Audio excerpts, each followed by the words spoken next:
After finishing last season 62-100 and clearly still being in the middle of their rebuild, most people figured that the Pirates were going to be towards the bottom of the standings this season. Right? Well, through their first 23 games, the Pirates are currently 16-7 and they're first in the NL Central. So this is starting to make us wonder, is this the Pirates getting really lucky, or are we starting to see them take that next step forward? So to answer this, let's go ahead and break down how the Pirates have really been performing, and starting with the offense, we can see that they flashed two main tools so far to begin this season. Now the first of these is that the Pirates have shown they've got quite a bit of pop in their bats. They've been 4th in exit velo and hard hit percentage, as well as 6th in barrel percentage. And with them hitting the ball this hard, we've seen it turn into results on the field. They're currently 6th in slugging percentage, and this has helped them be the 7th highest OPS and score the 8th most runs so far in baseball. Now generally, power is one of the last things that develops for hitters, so to see a young lineup like the Pirates have this kind of pop already in there is a really good sign going forward. Now the second tool that this team has really shown offensively has been a pretty well-rounded approach at the plate so far. The Pirates have started this season with the 7th best walk percentage and the 9th best strikeout percentage, all in all then having the 5th best walk to strikeout ratio in baseball. And we've seen this mainly in the fact that the Pirates have the 3rd best chase rate in baseball, so they're making pitchers have to live in the zone to beat them. And when they end up making their mistakes, if the pitches are missing off the plate, then they're fine with just taking their walks.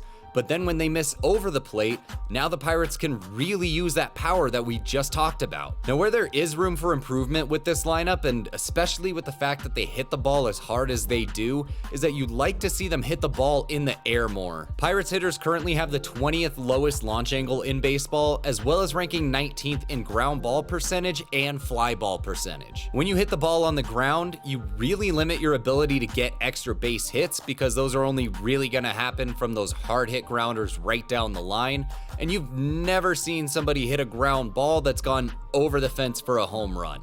On top of this, hitting fly balls isn't going to drastically drop your batting average. Last season, ground balls actually had a batting average of 235, and fly balls had a batting average of 222. So you get way more power hitting the ball in the air, and your batting average doesn't tank because of it. Now when we move to their pitching, and starting with the rotation, they've been top 10 in ERA and ERA minus, but we see a bit of a drop off when we start talking about their FIP and FIP minus. Their main weakness when we talk about FIP is the fact that they're ranked 21st in walk rate, so they really need to improve this command.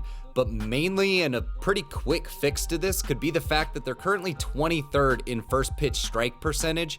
So if you start flipping some of these 1-0 counts to 0-1, not only are you going to cut down on the walks, but you also then drastically change the at-bat for the hitter. They go from a 130 WRC plus in 1-0 counts to a 68 in 0-1. Now where this rotation does excel at is the fact that they're getting a ton of weak contact, currently 2nd in hard hit percentage and exit velo.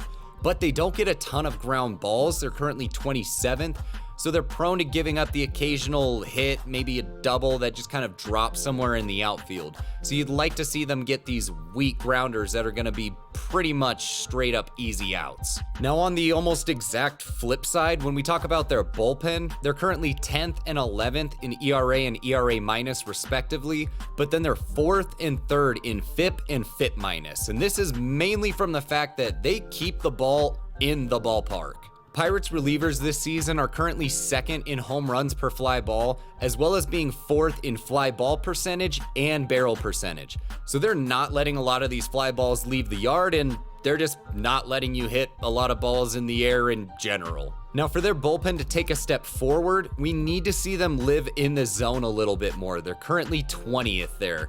So throwing more strikes is only going to help them improve their 21st ranked strikeout percentage, as well as their 25th ranked walk percentage. Now defensively is where we've really seen this team struggle though. They're currently 17th in defensive runs saved, 22nd in outs above average, and Fangraphs has ranked them as the 27th best defense so far this season. Now, if you've made it this far, you've maybe learned something about the Pirates this season, I'd really appreciate if you'd hit that subscribe button. Not only does it help out the channel, it helps us grow a bunch, but then you get to see more baseball videos like this throughout the rest of the Major League season. So now, let's go ahead and talk about what we can expect from the Pirates for the rest of this year. So when it comes to the rest of the 2023 season for the Pirates here, what can we realistically expect? I think they're going to be exciting to watch. They may exceed some expectations, but this is a team that's probably not quite yet ready to compete for a playoff spot. They're probably going to end up being last year's Orioles light version. For one, the O'Neal Cruz injury is just an absolute backbreaker here. They were really relying on him to hold down that shortstop position,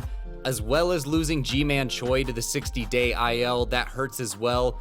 But mainly there's little to no experience on this roster right now. They currently have 11 players that have less than 1 year of service time, and that just creates a lot of uncertainty as to how these guys are actually going to play at the major league level. This is probably going to be more of a year for the Pirates where they let a lot of these young guys play and get some experience, but mainly figure out what they have in a lot of these guys and see who can actually stick at the major league level. But if you're a Pirates fan, this is a really exciting time because there is a bit of a young core starting to emerge here. At only 24, O'Neal Cruz has all of the physical tools that you can look for.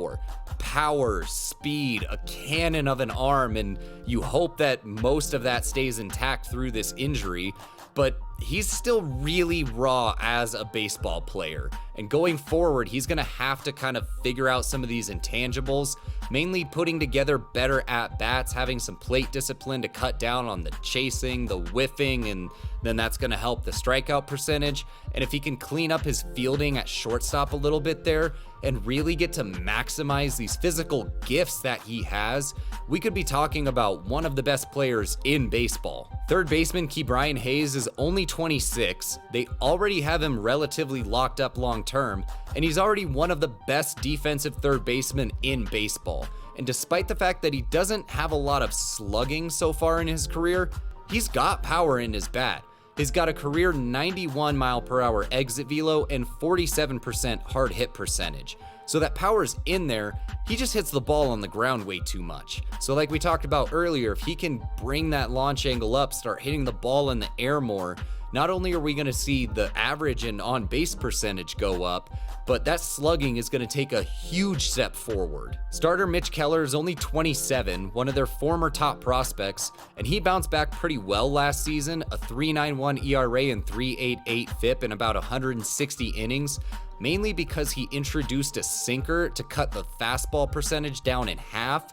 And if he honestly just leans into the way that he started pitching more last year, really dropping his launch angle and becoming more of a ground ball pitcher, like just go all the way with that. Be a full ground ball pitcher and see these numbers continue to drop down. And finally, the big part of their core here, outfielder Brian Reynolds, who's only 28 years old and just got his big extension here, a career 126 WRC plus, and he's shown that he can not only limit the strikeouts, but also is willing to take his walks, and he did both of these really, really well when he broke out in 2021 with 6.2 FWAR. And as well as this young emerging core that they have at the major league level, they've also got 4 top 100 prospects this season.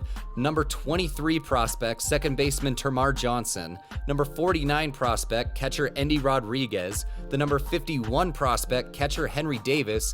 And the number 54 prospect, starter Quinn Priester. So it really seems like the Pirates are headed in the right direction, and this early season success is just another sign that that's what's happening here. Now, it probably won't be this season, but as this year goes on, we're just gonna get a better and better idea of what we can expect from them going forwards and into next season, and it's just becoming more and more clear that the future's not that far away here in Pittsburgh. Now, while most people thought that the Pirates would be towards the bottom of the NL Central and they're currently at the top, a lot of people thought that the Cardinals would be at the top of this division, and they're currently right towards the bottom. And That's mainly because they have one glaring weakness that most of their fans could have told you they needed to address this last offseason, and they didn't, and now it's really costing them. So to find out more about that, you can check out this video right here, or you can check out all of the videos from the 2023 season so far. And as always, thank you so much for watching. Have an awesome day, and I'll see you in the next one.